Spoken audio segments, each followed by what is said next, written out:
Assalamualaikum Mas Bro, ya kembali lagi dengan kita di Fajar Daily. Dan kali ini kita bahas tentang emitennya si Syahrini sama BCL Mas Bro. Ini perusahaan nikel ya, PAM Mineral Tbk atau NICL. Yang mau saya titik beratkan di sini, yang saya mau garis bawahi adalah ekuitasnya Mas Bro.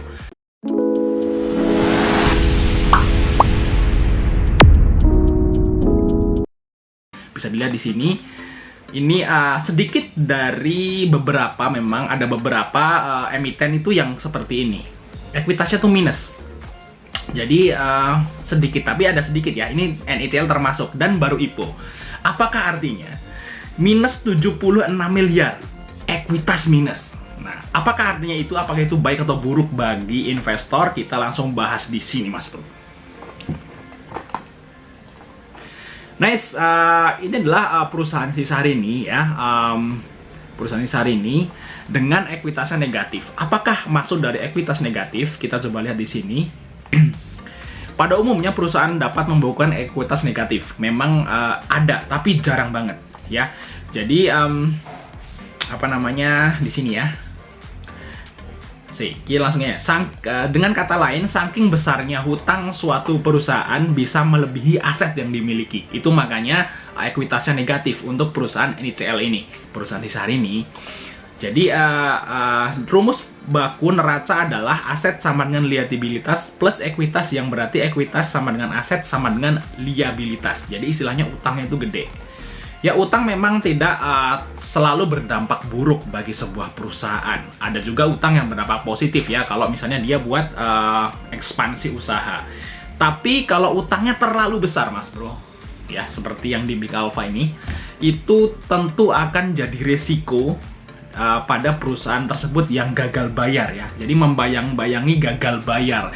Pada saat perusahaan itu gagal bayar, otomatis sahamnya itu di-lock, like Sril. Mas Bro tahu Sril ya, kalau Mas Bro yang tahu, nah itu kalau yang punya duit di situ mandek kan, nggak bisa diperdagangkan sahamnya. Itu tentu sangat menyakitkan bagi investor. Jadi hati-hati banget pada perusahaan dengan ekuitasnya minus. Parah kalau minus ya. Di samping itu, ekuitas negatif dapat terjadi karena perusahaan itu membukukan kerugian berulang atau terus-menerus. Jadi rugi sampai ekuitasnya minus ya. Saldo laba minus yang dicatatkan dalam laporan keuangan akan mengkikis ekuitas perusahaan. Nah, jadi ada dua ya. Kenapa saham NICL ini minus?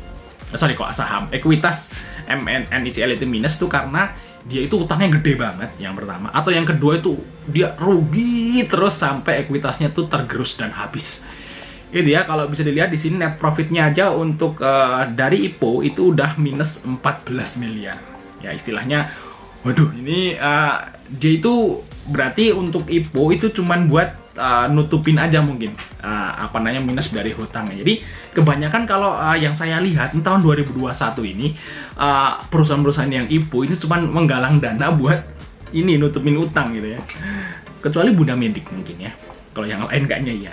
Terus BBV-nya jelas minus. Ini nggak bisa dilihat nih, minus pernya minus, BBV-nya minus. Ekuitasnya juga minus ya. Jadi istilahnya bener-bener istilahnya itu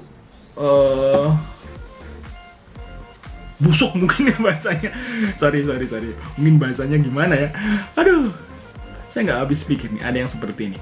Oke ya, di sini IPS-nya juga masih minus ya tentunya.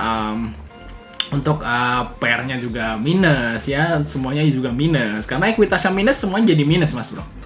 Jadi udah apa yang bisa dipelajari udah nggak bisa ya. Udah mumet kita ya. Oke ya. Gimana jadinya? Ya mungkin ini kan sekarang ini ya, di sini raih dana IPO 200 miliar. Jadi istilahnya pas waktu IPO kemarin tuh dapat 200 miliar loh NICL dan siap masuk ekosistem kendaraan listrik. Untuk bidang usahanya tuh oke banget, Mas Bro. Oke banget ya, bidang usahanya itu ekosistem kendaraan listrik itu bener-bener di masa yang akan datang. Ini mungkin mau jadi musuhnya si Inco dan Antam ya, seperti itu, atau kompetitornya Inco dan Antam ya, karena dia perusahaan nikel. Tapi kalau dilihat ya dari yang punya Syahrini, BCL dan artis-artis ini siapa sih? Di sini company profile. Oke. Nah, ini dia nih. Jadi publiknya 20% ya. Terus dimiliki oleh PT Arta Perdana Investama 31, PT Arta Perdana Investama. Terus PT Pametalindo itu 47. Jadi ini mungkin repo ya Mas Bro ya. Punya Artavest sih. Jadi punya sahamnya dimiliki oleh Artavest ya. Artavest, kita lihat Artavest. Dia Artavest punya banyak soalnya. Ini dia Artavest. Arta toh. Oh, kita lihat untuk Artavest itu perusahaannya bagaimana. Oke, di sini untuk Artavest PBV-nya segini, PER-nya minus, keuntungannya oke minus banyak banget nih. Pantesan sahamnya turun. Oke, ini pemilik dari jadi perusahaannya juga kurang bagus juga si Arta ya. Untuk pemilik dari perusahaan NICL ini. Dan kalau saya lihat dari fundamentalnya bener-bener nggak masuk akal. Nggak masuk lah ya ke investor gitu. Waduh, udah ngeri lah bahasanya seperti ini ya. Kalau udah ekuitas sudah minus itu udah waduh katanya. Udah gimana gitu ya. Kita coba lihat Broksumnya. Broksumnya itu siapa sih yang akum? Yang akum tuh HP ya, AVG 135 ya. Cuman sedikit 232 lot SH. Terus sini LS sama LG ini sepi ya sahamnya ya. Sepi banget nih, lotnya yang bit lotnya cuman kecil ya. Jadi mungkin karena apa namanya? Banyak yang nggak tertarik gitu ya sama apa namanya saham ini, padahal nih 20% loh. Di sini publiknya itu dapat itu 2 miliar lembar, atau bisa dibilang kalau dilihat tuh 20 juta lot ya. 20 juta lot loh. Padahal ya, tapi yang dagangin tuh dikit. Kayaknya itu apa namanya ada yang ngambil gitu ya. Apa sahamnya nggak laku? No? Mungkin. Atau yang ngambil siapa di sini? Offering share segini. Founder share, total listed share ya. Mas Bro di sini siapa ya? Apa di repoin juga kita nggak jelas ya. Takutnya kalau di repoin ya Mas Bro ya. Jadi saham repo itu apa? Jadi istilahnya saham itu dijaminkan gitu. Karena memang ini terlihat hutangnya itu gede ya, rugi terus. Mungkin aja dia sahamnya tuh direpoin, dikasih jangka waktu, dan kalau misalnya dia itu gagal bayar, itu otomatis diguyur ke retail. Jadi saham-saham yang direpo itu diguyur ke retail, dijual berapapun itu, yang penting laku, akhirnya gocap Mas Bro. Jadi hati-hati sekali ya, hati-hati sekali nih. Ini ARA ya hari ini ya. Hari ini today ARA memang untuk hari pertama itu memang ARA untuk si NICL. Tapi untuk simpen dan jangka panjang kalau saya sih no banget ya. Ngeri. Ya tahu sendiri, memang perusahaannya bergerak di bidang yang oke punya memang. Cuman yang punya itu loh sehari ini BCL ya. Kalau yang punya itu glamor gimana? Bisa jadi kayak itu tahu.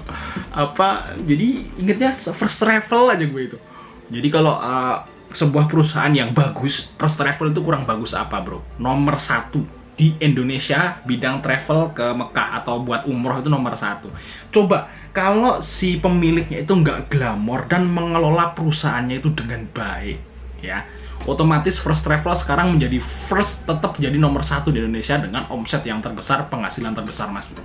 Tapi karena yang punya itu gitulah ya, waduh glamor segala macam, dan dia pakai uang perusahaan buat istilahnya itu ke hal-hal yang mewah nggak perlu gitu ya, akhirnya remuk juga walaupun nomor 1.